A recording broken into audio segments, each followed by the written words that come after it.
반갑습니다. 이사야 9장 말씀을 함께 나눕니다. 여호와 열심히 보라라는 제목으로 오늘 마지막 시간을 갖습니다. 하나님은 평강으로 다스리신다라는 제목으로 말씀을 나눌게요. 그의 이름을 이사야가 이야기할 때 마지막이 평강의 왕이다 이렇게 정돈을 해주고 있습니다. 이사야는 마지막 이름을 평강의 왕으로 소개하는데 이 평강이라는 말은 우리가 잘 알죠. 히브리어 샬롬, 평화를 의미합니다. 헬라어로는 에이레네라 그러잖아요. 절대적인 평강을 말하는 거죠. 하나님과 일치된 사람에게 주어진 평강, 즉 하나님과 하나됨으로 오는 평화로운 상태, 이게 바로 이제 샬롬이다. 우리 이제 이렇게 이야기할 수 있는 거죠. 보통 우리는 죄가 하나님과 불화를 만들기 때문에 우리의 마음 가운데 이 죄에 대한 용서의 확신이 없을 때는 하나님 안에서 평안을 누리기가 어렵죠. 모든 사람들이 뭐 습관적인 속담이지만 죄인을 쫓아오는 사람이 없어서 도망을 가야 되잖아요. 마음의 평강이 없는 거죠. 그런데 이런 모든 것들이 예수 그리스도의 희생으로 말미암아 우리가 하나님과 합정을 누리게 되었죠.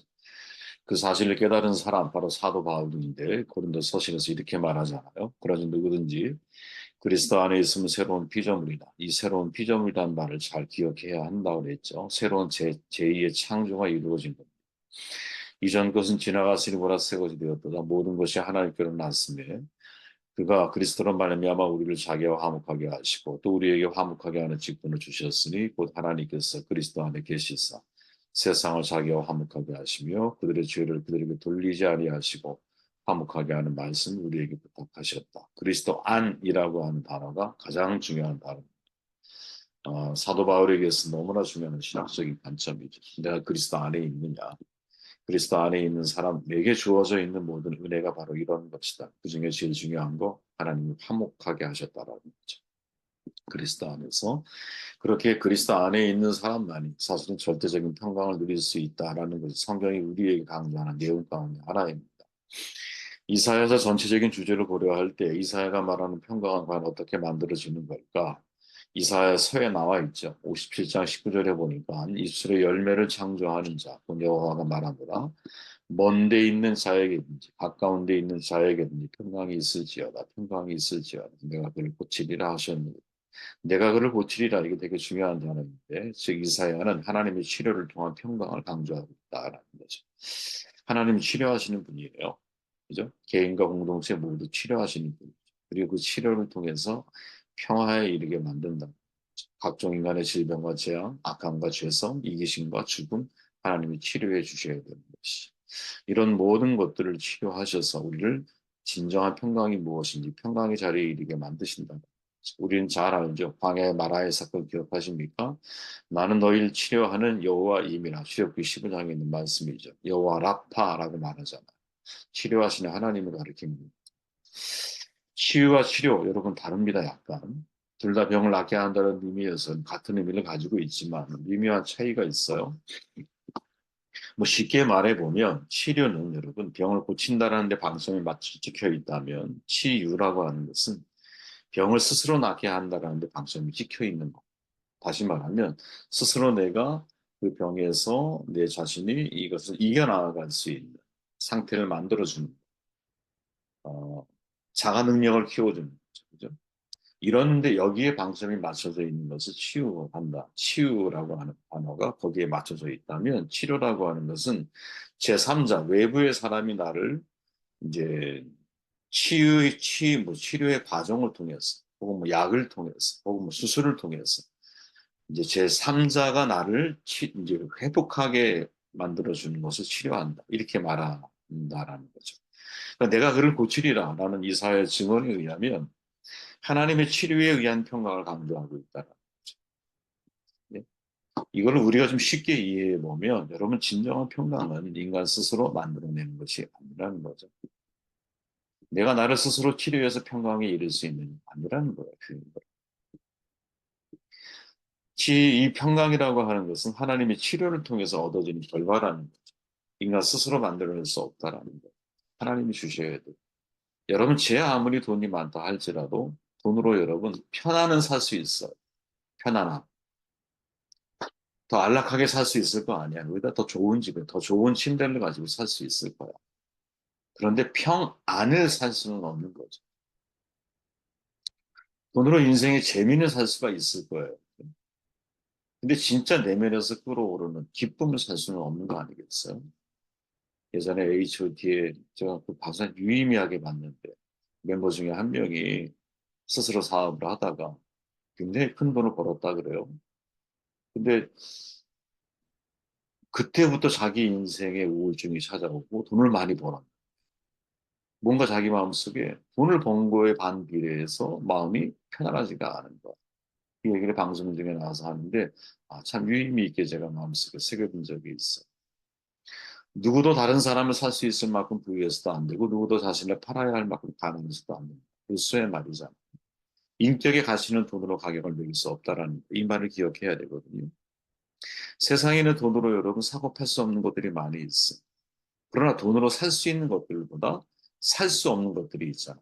돈으로 살 수 있는 것 말고 돈으로 살 수 없는 것들이 진리에 가깝다는 거 알고 계십니까?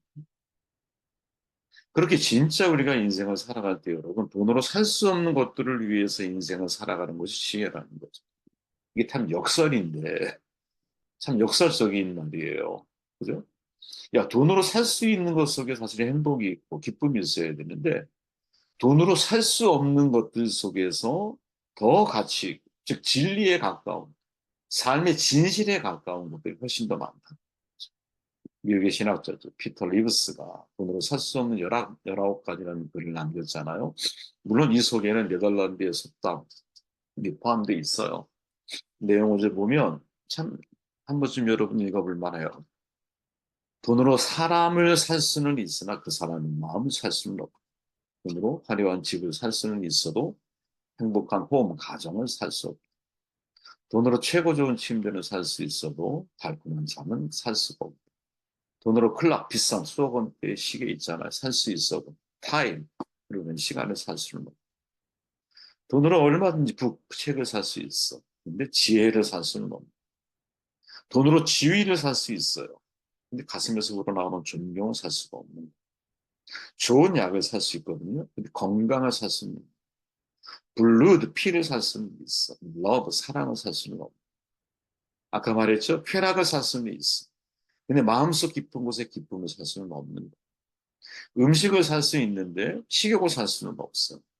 좋은 옷을 살 수 있는데 아름다움을 살 수는 없는 거야. 사치를 꾸리며 살 수 있는데 문화를 살 수는 없는 거야. 고급품을 살 수는 있지만 평안을 살 수는 없어. 미인을 살 수 있어요. 평화로움을 살 수는 없어. 성대하게 장례식을 치를 수 있어. 하지만 행복한 죽음을 살 수는 없는 거거든요. 돈으로 종교를 얻을 수 있지만 소망하는 셀리베이션, 구원을 얻을 수는 없어. 돈은 인간에게 꼭 필요한 거야. 그런데 인생에서 정말 가치 있고 진정으로 만족스러운 것들을 살 수가 없다. 저는 여러분이 이 글을 읽으면서 후반부에 나온 걸 한번 봐보세요. 마음, 가정, 잠, 시간, 지혜, 존경, 건강, 생명, 사랑, 기쁨 이런 것들, 즉 돈으로 살 수 없는 것들이 이게 진리에 가까운 거구나. 진리는 사거나 팔지 못하죠. 진리의 가격에 가치에 가격을 매길 수가 없잖아. 일리엄스 마르셀 에나프가 진리의 가격이라는 책에서 그렇게 말하잖아. 현대 사회에서 사라져가고 있는 선물 교환의 중요성, 선물이 얼마나 중요한지, 이게 얼마나 필요한 것인지를 강조하거든요. 진리가 우리를 자유롭게 하잖아요. 성경에 의하면 진리의 가치는 무한대야. 가격이 없어. 그래서 하나님이 우리에게 진리를 주실 때는 값없이 주시는 거예요. 이게 필요한 사회다. 응? 사도 바울 하나님의 구원의 은혜를 선물이라고 고백을 하잖아. 하나님의 사랑, 구원의 은혜 돈으로 살 수가 없어. 왜? 선물이기 때문에. 상업적인 거래가 아니야. 일방적으로 베푸시는 선물이. 그래서 그 속에 가치가 생기고 그것이 진리가 될 수 있고 이것은 내가 보상할 수 있는 게 아니야. 그 은혜로 인하여 내가 진짜 돈으로 살 수 없는 것들에 대한 가치를 보게 된다라는 거죠. 이 논리가 여러분들이 이해가 되셨으면 좋겠어요. 그죠? 돈으로 살 수 없는 것들에 대한 가치는 내가 볼 수 있는 눈이 우리의 삶 가운데 그걸 여러분 우리가 눈뜨기 시작할 때 인생을 바르게 살아가기 시작하는 것이 아닐까 이런 생각을 해보게 돼요. 여러분 애구방 앞에 요셉이 섰어요. 그죠? 그때 요셉이 뭐라고 말하느냐? 내가 아니라 하나님께서 바로에게 편안함, 그때 샬롬이라는 단어거든요. 대답을 하시리라고 고백을. 자, 바로 왕 앞에서 하나님이 주실 평강을 약속을 해, 요셉이. 그럼 여러분 요셉의 입장이 돼 보십시오. 요셉의 마음에 평강이 없었다면 과연 이런 분이 할 수 있었을까요? 절대 불가능하죠. 내 마음이 불안한데, 그죠? 꿈을 어떻게 해몽해? 여기에 대한 불안까지 내가 겹쳐지면 어떻게 하나님께서 바로에게 편안한 샬롬을 대답하게 하실 겁니다. 라고 말할 수 있겠습니다. 더더군다나 여러분, 바로를 만나기 2년 전에 요셉이 자유를 얻을 기회가 있었잖아. 술 같은 관원장 부탁을 하잖아요. 당신이 잘 되면 나를 생각해 주십시오. 나를 건져 주십시오. 그랬더니 23절에 술 맡은 관원장이 요셉을 기억하지 못하고 그걸 잊었어요. 이게 사실은 망각의 은혜이죠. 왜? 이때 구원을 받으면 제한 성도에게 도 나누었지만 요셉이 바로를 만날 확률이 있을까요? 없죠. 꿈을 꾸고 만나려면 2년의 시간이 필요했는데 문제는 그 2년 동안 요셉이 갇혀 있는 동안에 시편에서 보면 이렇게 표현하잖아요. 한 사람을 앞서 보내셨으니 요셉이 종으로 팔렸도다. 그 발이 작고에 상하며 몸이 쇠사슬에 매었다. 이 몸의 관주를 보면 몸이 혼으로 되어 있죠. 혼이 쇠사슬에 매어 있다. 혼이 나갔다는 얘기잖아요. 혼이 나갔어. 그런데 요셉이 평강을 받았어.